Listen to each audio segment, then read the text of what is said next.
Mi nombre no importa, mi trabajo menos. Busco un libro perdido, pero me encuentro con otros.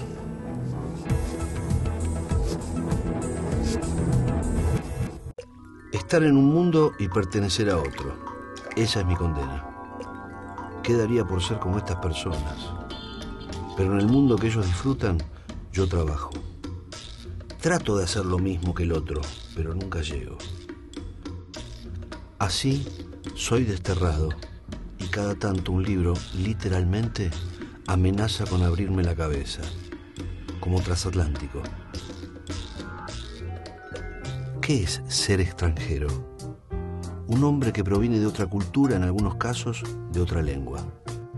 Witold Gombrowicz fue extranjero en Argentina, varado por una guerra que no sintió que le correspondiera. Su literatura arrastra esa condición de extrañamiento respecto de toda cultura nacional. En este libro cuestiona el nacionalismo, se regodea irónico sobre los rituales patrióticos, se hace lúcido ejercicio que destituye toda jerarquía. Una especie de niño maldito que encuentra en la parodia y en el balbuceo un santo decir sí. Entre el ágape destinado a los prestigios literarios y el parque de diversiones, con sus gozosos muchachos y un deseo prohibido, se delinea una ciudad. Buenos Aires, narrada por una voz que no pertenece a ninguno de esos lugares, por una voz que solo tiene un territorio, el de la literatura.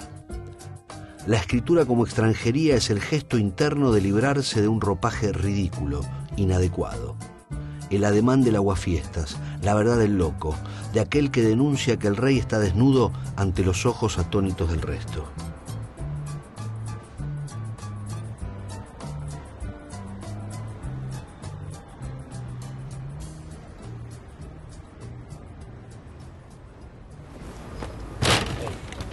¿Qué? Tranquilo.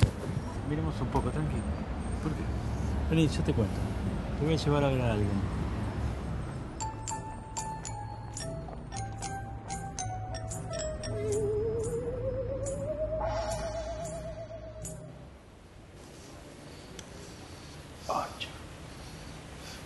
¿Qué tal? ¿Qué sé? ¿Cómo te va? ¿Cómo te llamas? Luis. ¿Vos sos el señor que me dijeron que iba a venir? Sí. Es el señor que me vino a hablar de vos. Estaba un poco tomado.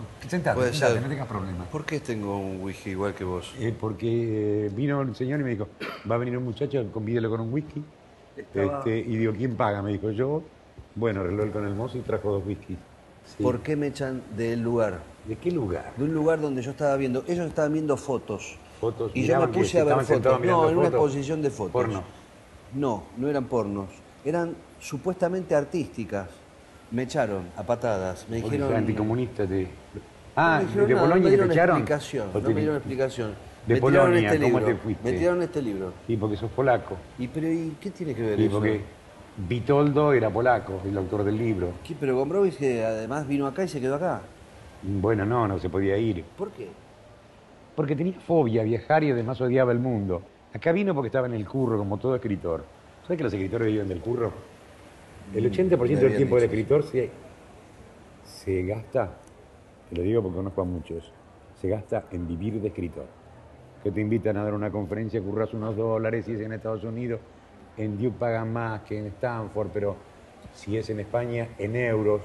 ¿Él era de la nobleza polaca o se hacía No, decía que era? Todos los polacos eran prácticamente nobles. Ah. Si sabían leer y escribir ya tenían un título. Es sí. como los sociólogos de acá. Ah. Era suficientemente inteligente como para saber que las mujeres no son completas. Ajá. Y no traen toda la felicidad que uno necesita.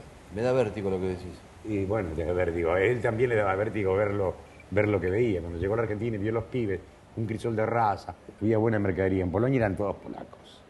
Si no hubiese sido por la Revolución Cubana y el castrismo y el deseo de tomar el poder en la Argentina, es posible que la enseñanza de Gombrowicz hubiera sido más generalizada y no hubiera estado limitada a Germán García, Luis Guzmán, Osvaldo Lamborghini, Dipi Di Paola.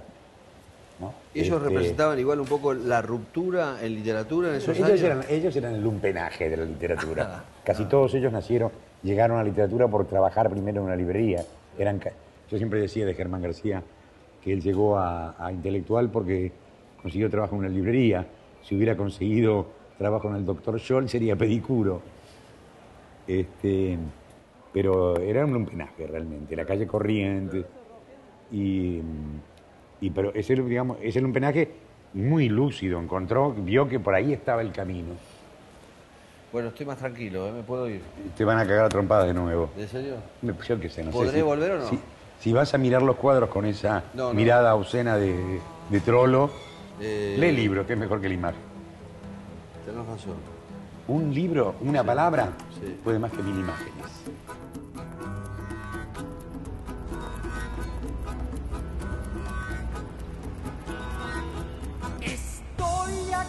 Caminando por cualquier lugar y hacia ninguna parte, dejé a Transatlántico como quien se deshace de una idea querida. Iba otra vez en busca de problemas, para que algún libro volviera a rescatarme.